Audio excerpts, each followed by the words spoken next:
Hi and welcome, Dr. Dweck.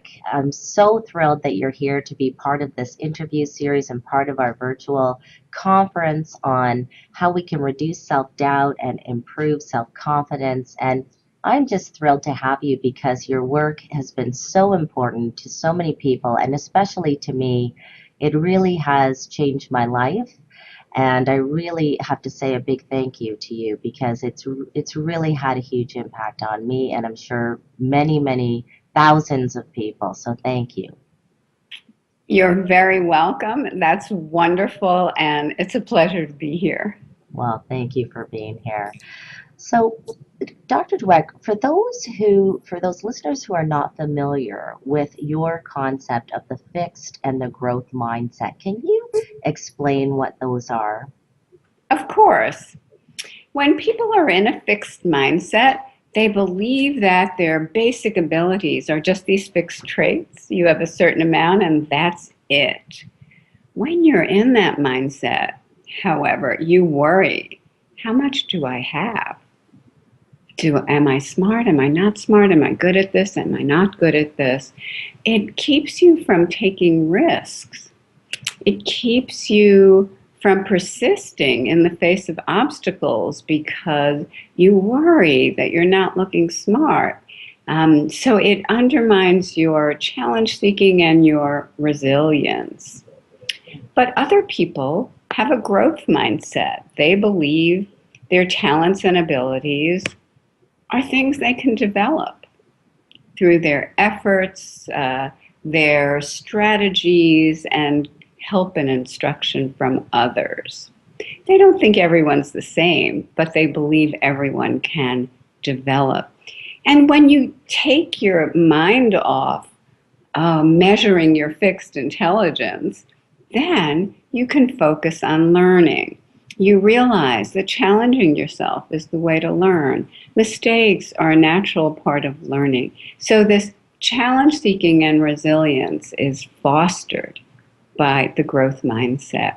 Now, just to explain, we can have different mindsets with respect to different abilities, and we can go in and out of the mindsets, but we'll talk about having a fixed or having a growth mindset because it's simpler. Okay, wonderful. So, in your research, you've discovered that girls have more of a fixed mindset than boys. Why do you think that is?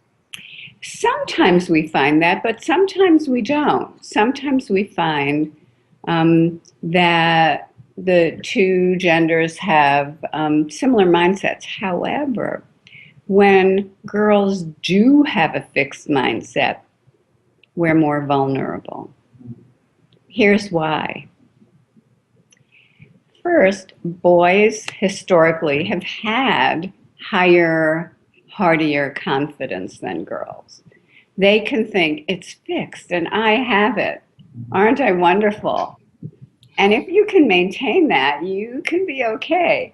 But girls are more likely to think it's fixed. I wonder if I have it. I just made a mistake. Maybe I don't have it. So that's the first thing.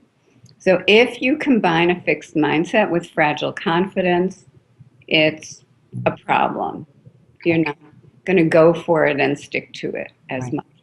But then also, we are combating a lot of negative stereotypes in math, science, leadership, many areas. And a negative stereotype is a fixed mindset label. It says it's fixed and your group doesn't have it. So if you already have a fixed mindset, say about math, and then you encounter difficulty or setbacks, you'll think, maybe they're right. Maybe they're right. But if you have a growth mindset, you say, well, maybe traditionally we haven't performed as well, people haven't encouraged us, we've been laboring under a negative stereotype. This is a learned set of skills, and I can learn them. So even when girls don't have more of a fixed mindset, the ones who do have a fixed mindset will be more vulnerable. Hmm. So, we have to be careful in believing in those stereotypes then. very careful about believing in the stereotypes, and very careful about rushing in to reassure girls how smart they are, because that is still within the fixed mindset system. So Right. say, okay, I believe you, but then I have a less than optimal, I get less than an A, or I'm finding this hard, I guess you were wrong. So we need to get out of that system where we're judging ourselves all the time or letting other people's judgments affect us. Great. Right. Right. By the way, studies show that females accept other people's opinions of their abilities much more than males do. So we have to watch out for other people judging us. Do they really? Why do you think that is? I think because people were so nice to us when we were growing up.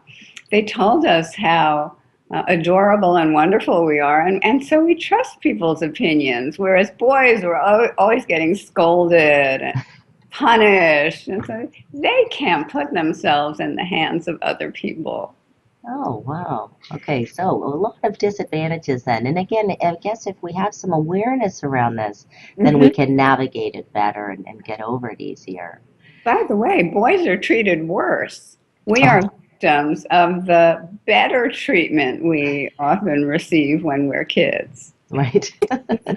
Now, in one study, you found that girls who thought that science and math ability are fixed or innate, that they tend to perform worse and have less interest in those fields than Mhm. those who believe that those skills can be acquired through hard work. So, can you explain how these beliefs also put women at risk?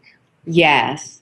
We followed women. This is work with Catherine Good and Anitha Rattan. We followed women over their calculus course.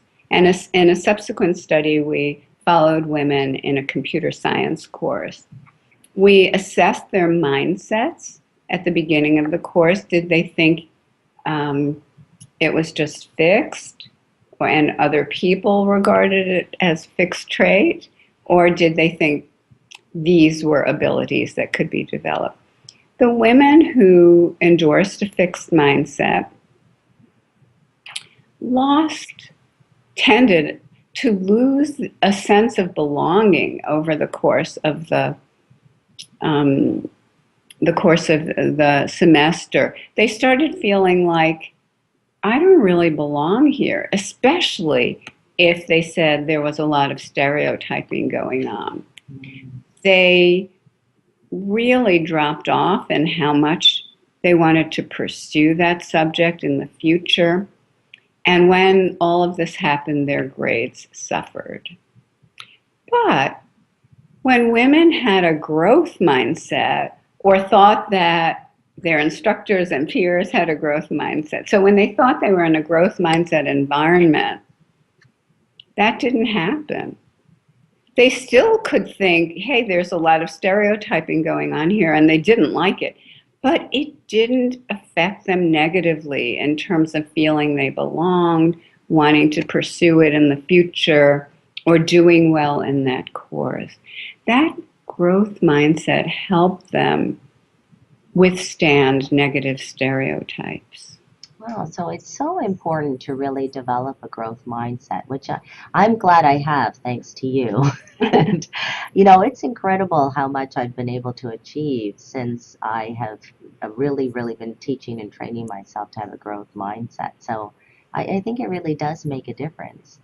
Now, in another study done by Andre Simpian, I hope I'm Yeah. saying that correctly, Yes, that's of the University of Illinois, and Sarah Jane Leslie of Princeton. Now, yes, they found that gender gaps may be larger in fields whose members believe one needs to be brilliant to succeed.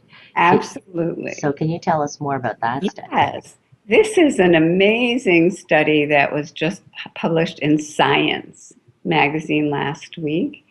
Um, they recognized, they had this amazing insight that a whole field could have a mindset Wow. and that this could be playing a role in females' underrepresentation in fields.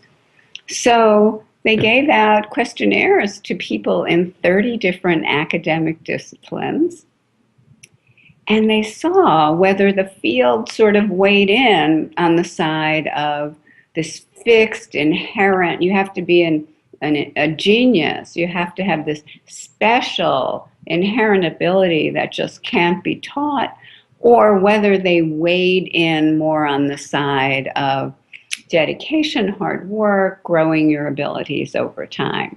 So is it a fixed mindset field or more of a growth mindset field?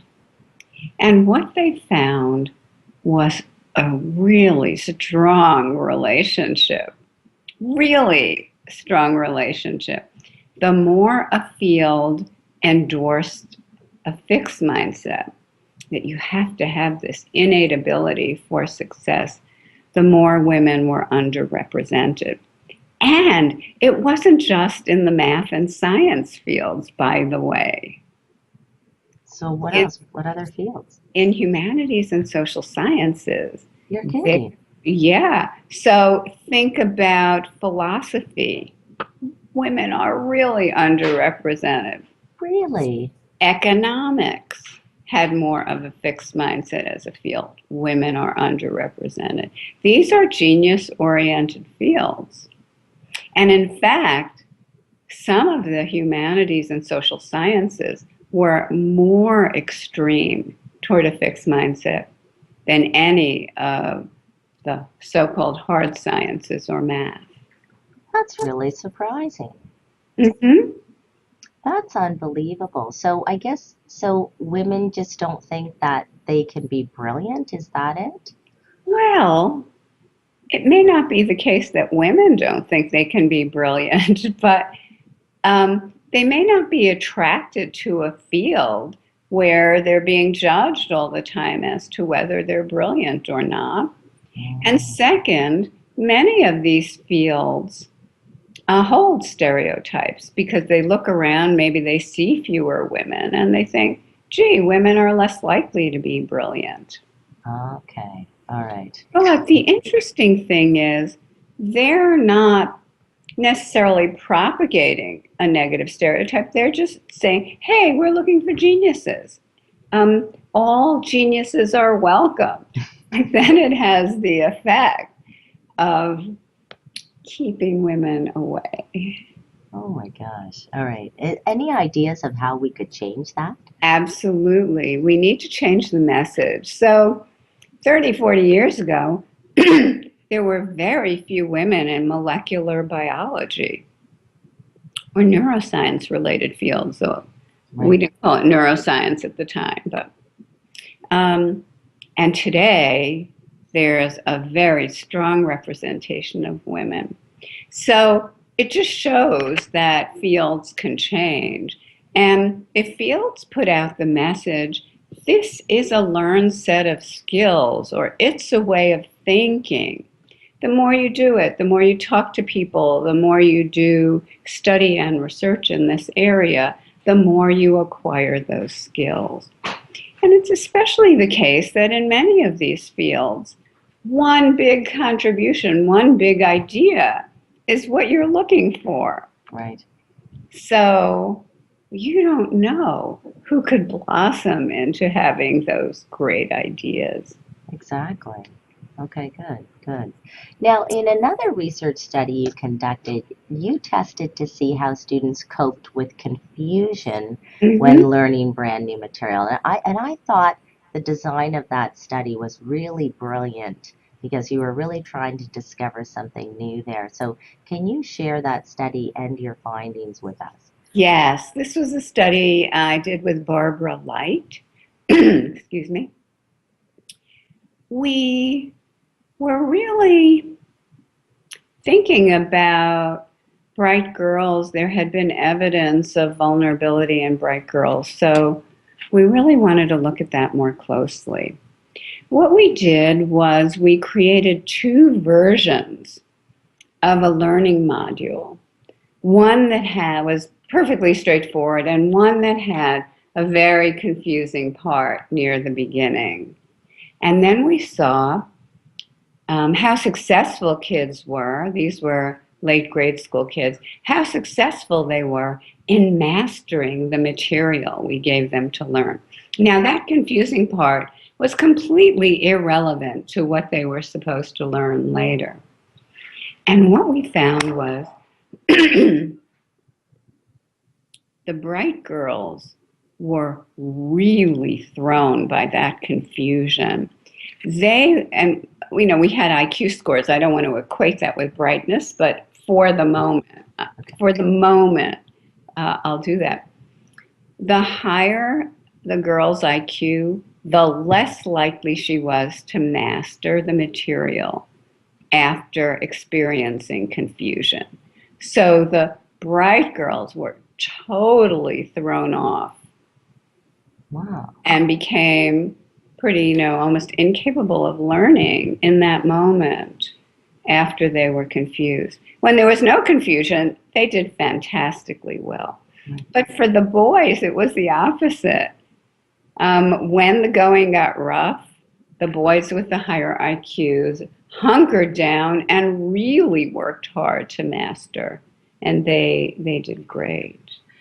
So are you saying perhaps that these girls with the high IQ had a fixed mindset, and that the confusion led them to believe that, well, if I'm confused, this must mean I don't have it. Yes. I don't have the ability, I don't have the talent, therefore I'm not going to put the effort in, or I'm just kind of reeling from this.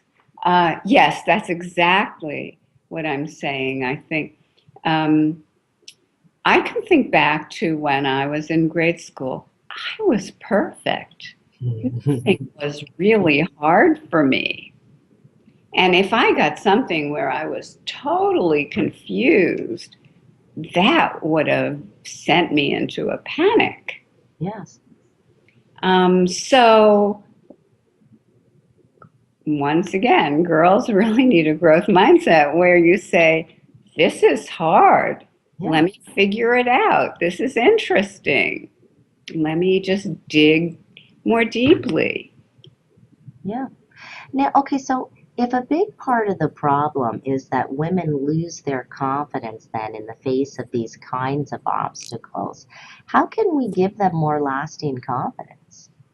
Well, I don't think it's about giving people confidence. The whole self-esteem movement told us to tell kids how smart they are to give them confidence, and that backfired. Our research shows praising intelligence puts people into a fixed mindset. It makes them confident for a millisecond, but then if they hit something hard, it goes out the window. I believe that rather than trying to build confidence, we put people into more of a growth mindset where confidence matters less. In other words, in a fixed mindset where your fixed ability is being judged, if you don't have the confidence that you're great at this right now, you don't want to get in there. And as soon as something gets hard or goes wrong, your confidence can plummet. But in a growth mindset, you just have to have the confidence that you can improve over time, that if you work at it, you can get better. That is much easier to maintain. And also, sometimes you'll go in to learn something because you're not good at it now. Yes. Moreover, even if it's hard and you have setbacks, it's not necessarily going to affect your confidence because that's part of learning. There was a study of people learning computer skills. And what they found was that people and they made sure that the course they were administering stayed difficult. People learned, but they still made mistakes. And what happened was that people in a fixed mindset lost confidence more and more over time because they were still making mistakes. But people in a growth mindset gained confidence because they saw they were learning and improving. Amazing. Yeah, Other, yeah, that's very interesting. That, and I never thought of that before. That as you're entering into something new, having less confidence is better in the sense that as long as you have the confidence that yeah, you can put the effort in, and that through the effort you will learn more, you will gain it over time. through the effort, through trying strategies, through other people supporting or mentoring you. Yes. Yeah, yeah. Oh, that's very interesting. So how can we change our mindset? Well, first to say that in lots of research with students, we teach a growth mindset. We teach them about the brain. And in that context, we teach them that every time they do hard things and stick to them, the neurons in their brain form new, stronger connections. And over time, they can get smarter. Then we teach them in this context that times of effort, times of difficulty don't mean they're not good at something. In fact, that's when the neurons are connecting more strongly and they're getting smarter. So we just completely turn around the meaning of effort and difficulty from something that means you're not good at it to something that means you're getting smarter at it.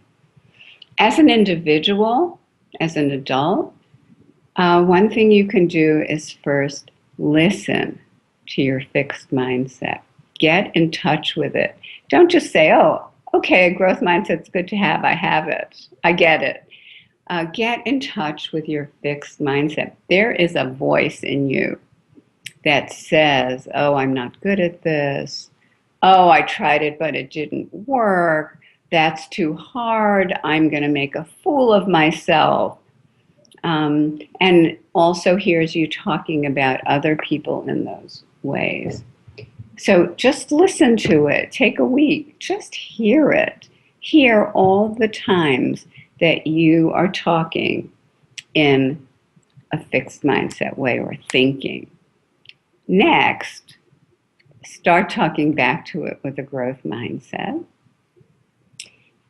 Of course, I'm not good at it. I never learned it or I never stuck to it.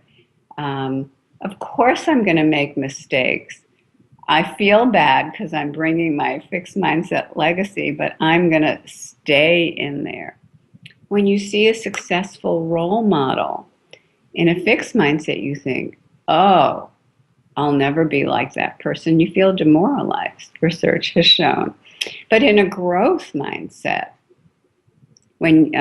so talk back to it. Wow, that person did that. I wonder what learning trajectory they followed. I'm going to talk to them, find out what their path was, and see how I can get on that path.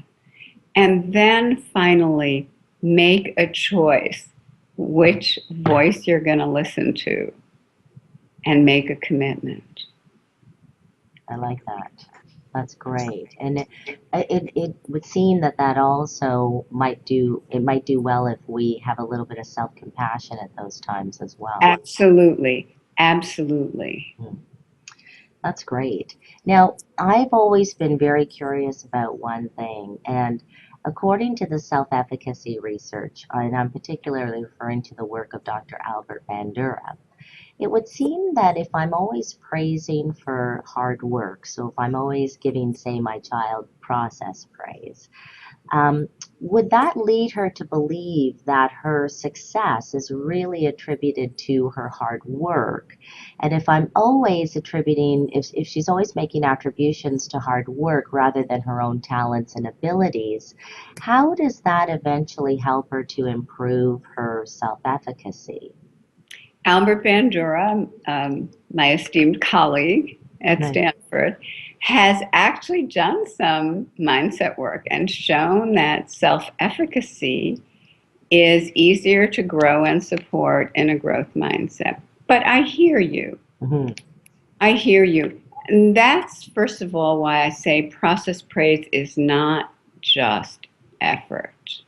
Okay. It's using good strategies, which is part of intelligence. Okay. It's sticking to hard things. It's making progress, improving over time. Okay. All of those things need to be recognized. It's focusing on the task, etc., not just hard work. In some of our research, we've praised hard work, but I think people have often just seen process praises, saying, you worked so hard, you worked so hard, you worked so hard. And for older kids, that may come across as, oh, you're not smart, so you have to work so hard. And I'm proud of you that you did it anyway. But if it's more about focus and strategies and improvement and process, and it's not that you can never mention ability, it's about the growth of ability over time. You see, you increased your ability, you grew your skills, and now you can do all of those things. So it's not as though ability is a bad word. It just has to be looked at as something that you develop rather than something you just have. Okay. Okay, thank you for that distinction. So I was always curious about Mm-hmm. that. Now, I believe that having a growth mindset is really key to dealing with embracing failure, which I think is so important to success. What's your opinion on that and why? I agree 100%. In a fixed mindset, you're always afraid of failure. And when it happens, it's a catastrophe. It's what you've always feared.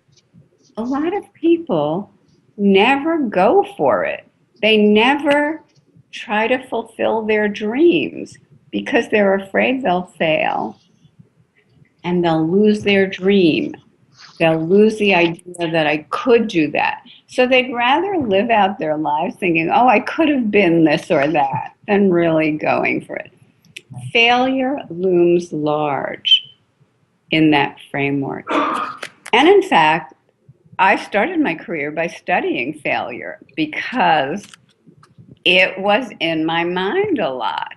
Not that I had failed ever, but the specter of it lives with you when you are in a fixed mindset. Should I major in this? Should I take this course? You're always thinking, am I sure I can look smart? But in a growth mindset, it's not that you hope to fail or love to fail, but it's that you see the longer, bigger picture, that you're on the road somewhere and this is an obstacle, or you need to take a detour, or you need to take a fork in the road. So it doesn't say you are a failure or all is lost. It says, whoa, that didn't work. And one thing I love about Silicon Valley here is their motto says, fail early, fail often, so you can succeed better. Yes, absolutely. Well, that's wonderful. And Dr. Dweck, any final messages you'd like to leave us with regards to, how we can build a growth mindset or how we can improve our confidence, especially as women who are trying to accomplish wonderful things in the world? Yes. First of all, focus on learning. It's really about learning. Every day, wake up. What am I going to learn? Also, remember, struggle is a good word. Okay. I've been teaching tech companies to talk about struggle because if you think you have to be a genius instantly or everything you say has to be smart, you're never going to say anything. So get people talking about the struggle. I go around my lab group, I go around my seminars, and I have people say what they're struggling with. Third, remember the word yet. It's my favorite word. I have a whole TED talk on the word yet. And what I mean by this is if you hear yourself saying, I'm not good at this, add yet. And do it with your friends and colleagues too. I can't do this yet.